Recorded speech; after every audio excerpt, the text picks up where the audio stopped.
ఇస్తాను అని వాళ్ళు చెప్పంగానే మనం జబర్దస్త్ మానేసి లేదంటే డైలీ నడిచే రొటీన్ వచ్చే ఖర్చులు మానేసుకొని ఇంట్లో కూర్చోలేంగా.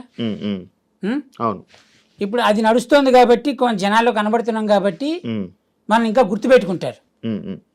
ఆ చనువుతోటి మనం ఆఫీస్కి వెళ్ళగలుగుతున్నాం. ఇప్పుడు అది లేక ఈ సినిమాలే వస్తున్నాయని కూర్చుంటే ఈ సినిమా రాకపోతే అలా రాలేదుగా. అందరూ ఏమనుకుంటారు, జబర్దస్త్ నడుస్తాం కదా బాగానే సంపాదించుకుంటున్నాడు అంటారు. కానీ జబర్దస్త్లో ఎంత సంపాదిస్తున్నాడు అనేది టీం లీడర్లకి మాత్రమే తెలుసు. వాడికి వచ్చే పేమెంట్ ఎంత, వాడు ఇచ్చే పేమెంట్ ఎంత. చూసేవాడు ఏమనుకుంటాడు, ఏంటి కారులో తిరుగుతున్నారు అనుకుంటారు. కానీ కారు కొనడం చాలా ఈజీ, ఈఎంఐలు కట్టద్దు. ఇల్లు కొనడం చాలా ఈజీ.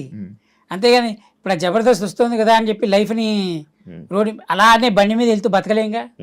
మెయింటెనెన్స్ కోసమే ఆర్టిస్ట్ సగం జీవితం శంకరాగిపోయేది. కాదని ఇప్పుడు జబర్దస్త్ మళ్ళీ వెళ్ళే ఆలోచన కానీ లేదు. ఇప్పుడు 2013లో జబర్దస్త్ స్టార్ట్ అయింది అయ్యా. 2013లో జబర్దస్త్ స్టార్ట్ అయ్యి 14లో ఎప్పుడో స్టార్ట్ అయింది ఈ ఈగో అనే టాపిక్. అవును అవును అప్పటి నుంచి ఉంది. 14 నుంచి 24 10 ఏళ్ళు ఇంకా పోలేదు నా ఈగో అనే టాపిక్. ఎలా జరుగుతుందంటేరా, టీం లీడర్గా నేనుంటే నా కింద పనిచేసే వాళ్ళు స్టేజ్ మీద ఎలా పర్ఫార్మెన్స్ చేయాలి అన్నది నాకు తెలుస్తుంది. ఇంతవరకు నా స్క్రిప్ట్లో ఏ రోజు కానీ ప్రాక్టీసులు పెట్టలేదు ఎవరికి. పోయి డైలాగ్ ప్రాక్టీస్ చేయి, అది ప్రాక్టీస్ చేయి, ఇది ప్రాక్టీస్ చేయని. ఇంతే వేరే టీం లీడర్స్ లాగా. నువ్వు ఏదైనా స్టేజ్ మీద చెప్పే దాన్ని నేను చూసుకుంటా, కౌంటర్ ఇస్తాను. నేను నీకు సపోర్ట్ నేను ఉన్నాను, నువ్వు ఎందుకు టెన్షన్ పడుతున్నావు అనేదే చేశా.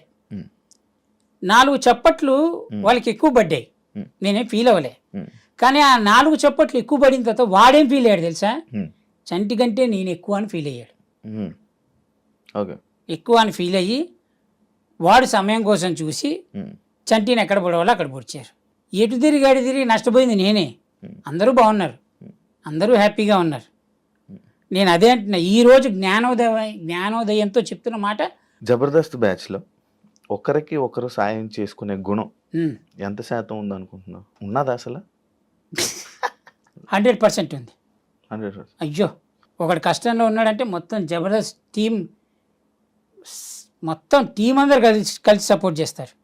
రివర్సా? నేను రివర్స్ ఏమని చెప్పానా? స్ట్రైట్గా చెప్పింది. ఏది నిజం ఏది అబద్ధం నీకు తెలుసు, నీ మనసుకు తెలుసు, చూసే వాళ్ళకి అర్థమవుతుంది. ఉందనే చెప్తున్నా అబ్బా, నేను తప్పు చెప్పట్లే. ఉంది. 100% ఒక మనిషికి కష్టం వస్తే జబర్దస్త్ టీం అందరూ కలిసి సపోర్ట్ చేస్తారు, వాడిని నిలబెడతారు, వాడు బాగుంటాడు. ఇప్పుడు సీరియస్లీ మనం ఇప్పుడు సినిమాలు చూస్తున్నాం, సినిమాలలో కూడా ఇలాంటి కంటెంట్ ఉంటుంది. ఇలాంటి కంటెంట్ లేనిది లేదు.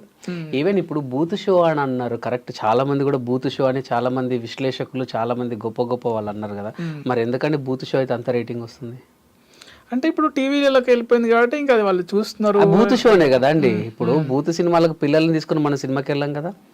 ఇప్పుడు టీవీ అయితే ఒక రూమ్ లో బెడ్రూమ్ లోనే పెట్టుకొని పెద్దలు మాత్రం ఎంజాయ్ చేయరు కదా, ఇంటిల్లి పాది చూసే షో. ఇప్పుడు ఇంకోటి ఏంటంటే, మీరు ఏదైనా సరే అమ్మ అని అంటారు, అమ్మ అని కొంతమంది ప్రేమగా అమ్మ ఇట్రా అమ్మ అంటారు. అమ్మ ఇట్రా అమ్మ అంటే అందులో అర్థం చేసుకునే దాన్ని బట్టి ఉంటుంది. అర్థమైంది కదండి. ఇప్పుడు చూసేవాడు సింగిల్ వే చూస్తాడు, సింగిల్ వే చూస్తాడు. డబుల్ వే చూసేవాడు డబుల్ వే చూస్తారు. ఇంకోటి ఏంటంటే, బూత్ షో అనేది అంటే మరీ అంత వల్గారిటీ అయితే లేదండి. ఏదైనా అప్పుడప్పుడు చిన్న చిన్న డబుల్ మీనింగ్స్ వస్తాయి. పెద్ద పెద్ద సినిమాల్లోనే ఉన్నాయండి డబుల్ మీనింగ్లు కదా. సో ఇందులో వస్తే పెద్ద తప్పేమని అనుకోలేదు నేను.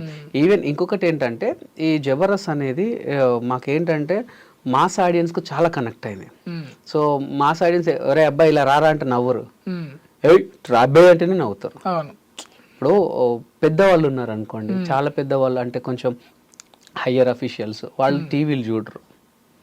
సో మన మిడిల్ క్లాస్ నుంచి ఇటు కింది వాళ్ళకి మనకు టీవీలు, సెల్ ఫోన్లలో మనం అంటే మనకున్నటువంటి ఎంటర్టైన్మెంట్. పెద్దవాళ్ళు చదువుకున్న వాళ్ళకి ఏంటంటే వాళ్ళకి ఆఫీసెస్ అవి వాడుతుంది సరిపోద్ది. సో మాకు వీళ్ళు కావాలి, సో వీళ్ళకి నచ్చే కంటెంట్తో వెళ్తాం అంతే. మీరు ఇంకొకటి, మీరు బూత్ షో ఇప్పుడు మీకు జబర్దస్త్ ఒక ఎపిసోడ్ ఎన్ని వ్యూస్ ఉంటుందని మీకు తెలుసు యూట్యూబ్లో? మిలియన్స్లలో ఉంటుంది. ఎస్, ఓకే, ఒక 1,00,000 వేసుకుందాం. సరే మిలియన్స్ వద్దు, 1,00,000 వేసుకుందాం. అందులో వచ్చే కామెంట్లు 50 ఉంటాయి కదా బూత్ షో అని. అంటే మిగతా 9 లక్షల మంది 1 మిలియన్ తీసుకుంటే సరే 90,000 మందికి తెలియట్లేదా? మరి ఎందుకు వేయట్లేదు వాళ్ళు?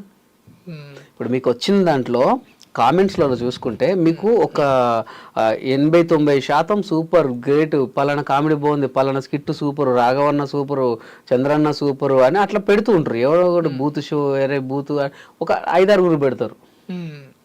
100 కామెంట్లు ఒక 5-6 వస్తాయి.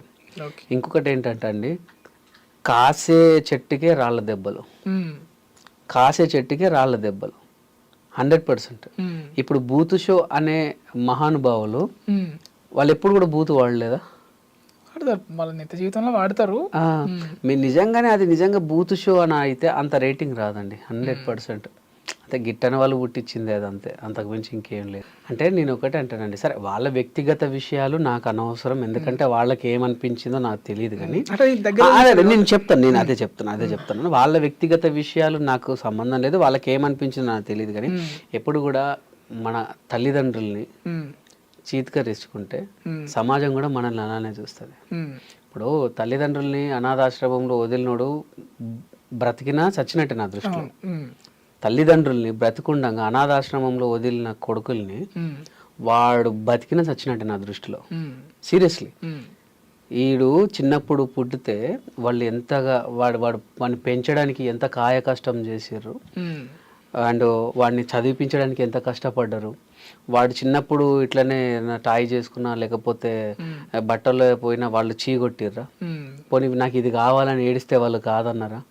నిన్ను చదివించి నీకు ఒక ఉద్యోగం ఇప్పించి పెళ్లి చేయించి పెళ్ళిళ్ళు చేస్తే ఇవాళ వాళ్ళు ఒక ఏజ్కి వచ్చిర్రని చెప్పి వాళ్ళ దగ్గర ముసలి వాసన వస్తుంది, బట్టల్లో విసర్జించుకుంటున్నారు అని చెప్పి నువ్వు అక్కడేసి చిన్నప్పుడు వీళ్ళు అట్లా చేసిర్రా? ఒకవేళ వాళ్ళు నేను ఇదే చేస్తే ఈరోజు నీకు బతికేంది?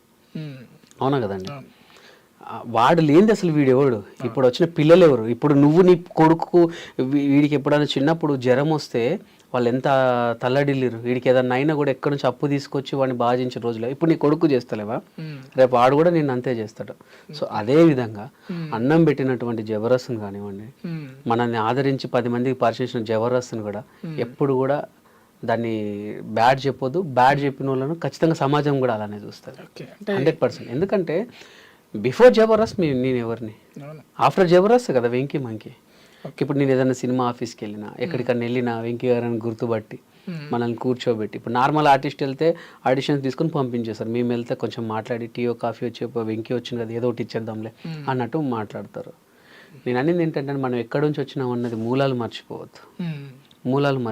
మూలాలు మర్చిపోతే అది వాళ్ళకి విజ్ఞతకు వదిలేద్దాం. అంటే తొక్కడం అంటే చంటన్నకు ఏం జరిగింది నాకు తెలియదు, కానీ నేను ఒక్కడే చెప్తాను, మనకు టాలెంట్ ఉంటే ఎక్కడన్నా బతకొచ్చు.